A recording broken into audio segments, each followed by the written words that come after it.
Bonjour, et si on créait l'illusion? Vous avez jamais eu envie de faire disparaître un objet ou quelqu'un? J'espère que vous avez la forme. Dans cette vidéo, je vais vous montrer quelques illusions d'optique assez faciles à refaire.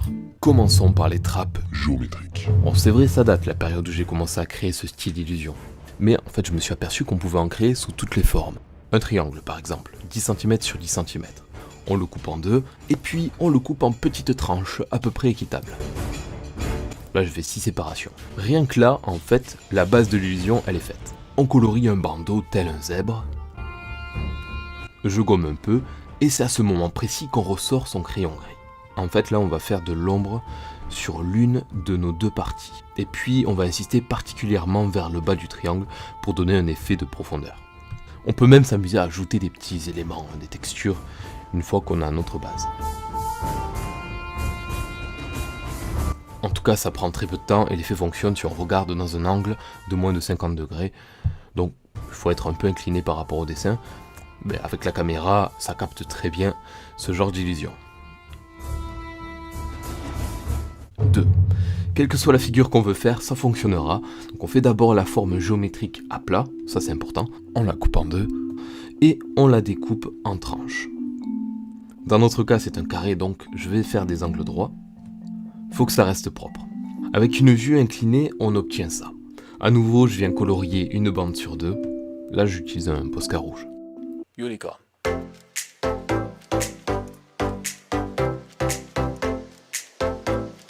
Et je viens assombrir un des deux côtés pour le jeu de lumière, comme tout à l'heure. Là, mon petit Goldfaber de Faber-Castell est de la partie. C'est un crayon. Je l'estompe pour faire propre. Et on ira ajouter des petits éléments de texture au feutre à alcool. Puis un poil de profondeur. On n'a plus qu'à sauter à l'intérieur. Toi d'abord. 3. Est-ce que vous aimez les blessures graves à la main? Moi j'adore. Alors pour ça je sors mon scalpel. Un ciseau peut faire l'affaire aussi bien sûr. Bon, prenez un livre que vous avez déjà lu, que vous n'aimez pas trop, ou une feuille de journal, c'est peut-être mieux en fait. Donc je découpe la forme de la blessure dans une page de livre.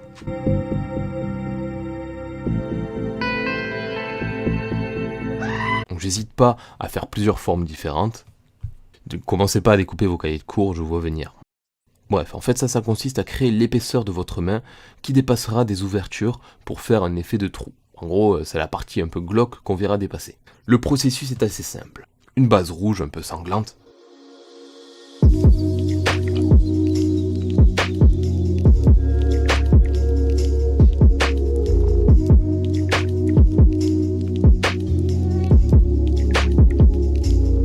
On assombrit un des côtés avec une couleur plus foncée. Donc voilà, ça donne un peu de texture et masque les écritures. On fait ça sur toutes nos formes.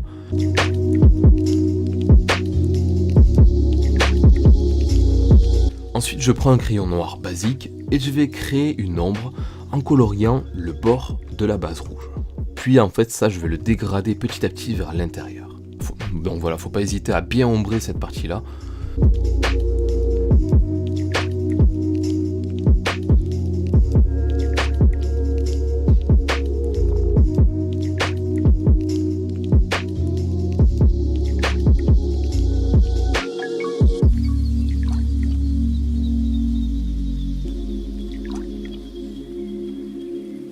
Et si vous voulez, pour toujours plus de réalisme, on peut mettre des petites touches blanches ici et là de Uniball ou de peinture blanche comme vous voulez.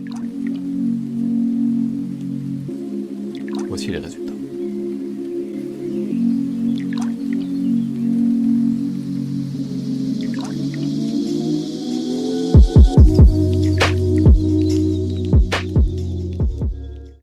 On finit avec l'illusion la plus technique.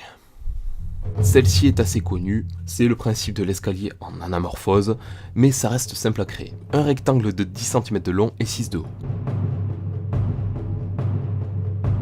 On descend en pente sur 2 cm 3, c'est précis mais c'est comme ça que j'ai fait.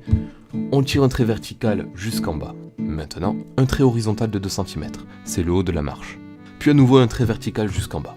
On répète le même processus jusqu'à la fin, jusqu'au bout. Sauf qu'on va réduire la taille des traits un peu plus à chaque fois. Mais légèrement. Vous le faites à l'œil, ça passe. Résultat, bon, des escaliers descendants, il suffira de quelques petits jeux d'ombre pour bien les faire ressortir. Mais on va pas s'arrêter là. Je me dis que si elles peuvent descendre dans le papier, ça veut aussi dire qu'elles peuvent s'élever dans les airs. Alors c'est simple, on fait la même chose mais dans l'autre sens. Au lieu de rétrécir les marches, on les agrandit en restant sur le même principe et on part à gauche.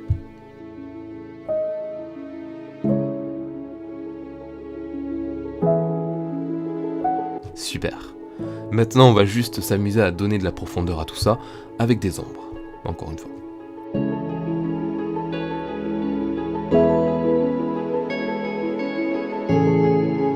Un crayon, une règle, ça suffit pour faire cette illusion. Un petit peu de concentration aussi, je crois.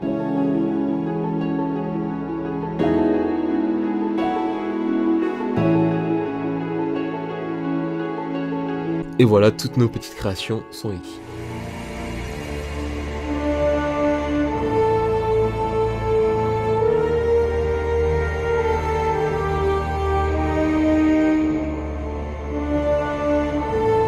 Question. Quelles sont vos passions? Je sais que certains qui regardent la vidéo ne sont pas forcément dans le dessin, mais ça peut être complètement autre chose et je suis curieux du coup. Je partagerai aussi les miennes en commentaire. Voilà. Je dors plus si bien tous les soirs depuis que je sais que l'un de vous ne s'est pas encore abonné à ma chaîne. Allez, c'est pas grave. Abonne-toi. En tout cas, merci d'avoir regardé cette vidéo. Pour bientôt, il y en aura des grosses. J'ai hâte de vous les montrer. Je vous souhaite un bon dessin et que vos crayons soient libres, comme l'art.